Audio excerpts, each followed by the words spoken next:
Konnichiwa, salam lembah pekerja. Video kali ini saya ingin bahas tentang hal yang buat saya senang banget.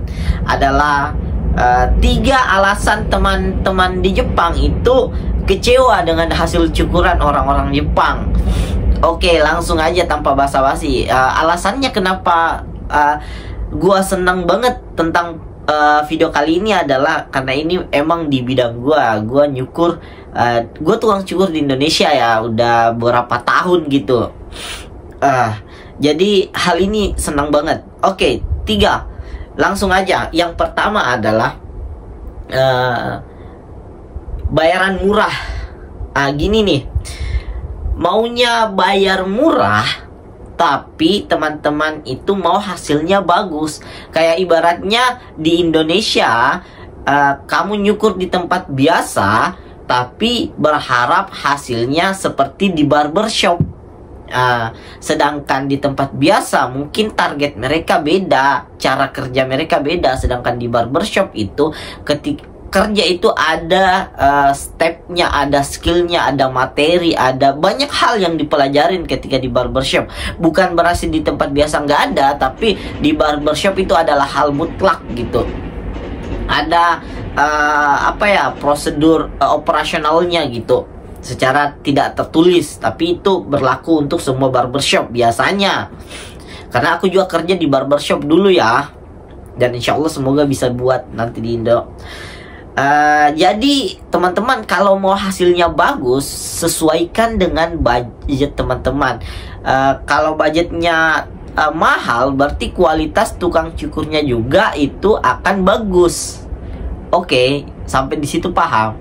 Yang kedua adalah tukang cukurnya udah tua. Jadi kan kita kenal Jepang itu dari negara yang kekurangan pekerja gitu.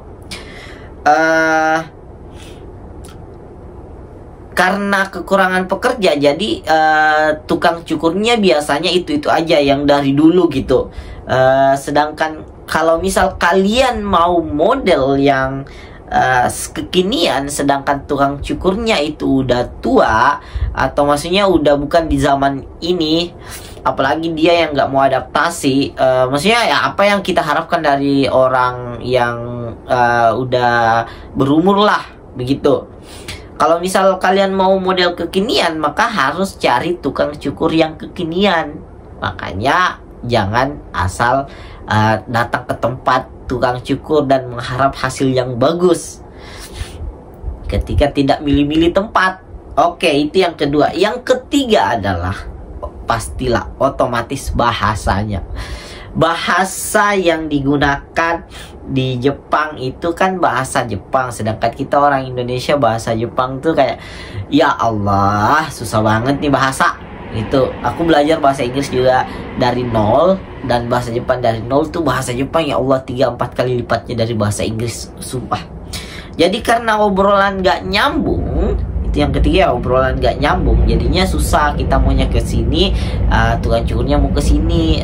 Kadang banyak cerita pengalaman dari teman-teman tuh kayak udah ngajuin foto nih, ini gini nih, tapi ternyata hasilnya beda. Ya emang karena memang jenis rambut dan sebagainya juga tuh berpengaruh, bukan kesalahan tukang cukurnya semua gitu. Oke, dan yang mesti ingat adalah di Jepang itu nggak sembarang bisa nyukur. Mereka harus berlisensi, mereka harus punya sertifikat bahwasanya dia udah profesional di bidang itu. Dan bayangkan mereka harus sekolah 2 tahun tukang cukur di Jepang. Tukang cukur di Jepang itu harus sekolah sekitar 2 tahun untuk belajar cara nyukur. 2 tahun, dan bayarannya kalian tahu berapa? 200 jutaan kata tukang cukur. Aku kemarin nyukur di salah satu barbershop mahal. Ya menurutku ya mahal ya. Aku bayar sekitar 5.500 gitu. Ya itu lumayan loh, sekitar 500.000 lebih lah di Indonesia. Karena aku mau hasilnya bagus, aku nggak bisa percayain rambutku ke sembarang orang gitu, kecuali diriku sendiri juga. Aku kan bisa nyukur sendiri. Makanya orang Jepang tuh nggak sembarang bisa nyukur. Mereka harus orang Jepang tuh harus sekolah. Orang Jepang itu harus ngeluarin duit ratusan juta. Maksudnya kalau dirupiahkan ya, bahkan untuk bikin barbershopnya mereka itu butuh ratusan juta. kayak yang kemarin diobrolin lah, ada videonya sih ngobrol sama tukang cukur. Jadi ketika kalian mau cukur di Jepang, maka kalian harus milih-milih tempat, pilih harga. Kalau misal pilih harga yang bagus, yang masuk akal gitu. Terus yang kedua, tukang cukurnya yang masih muda kalau mau bagus, yang kekinian. Yang ketiga adalah obrolan. Jadi perbanyak belajar lagi ngobrol sama orang-orang Jepang itu. Ya bahasa lah. Iya. Oke, itu aja yang ingin saya sampaikan sebagai tukang cukur. Maka itu hal-hal yang ingin saya sampaikan kepada teman-teman. Oke, see you, mata ne.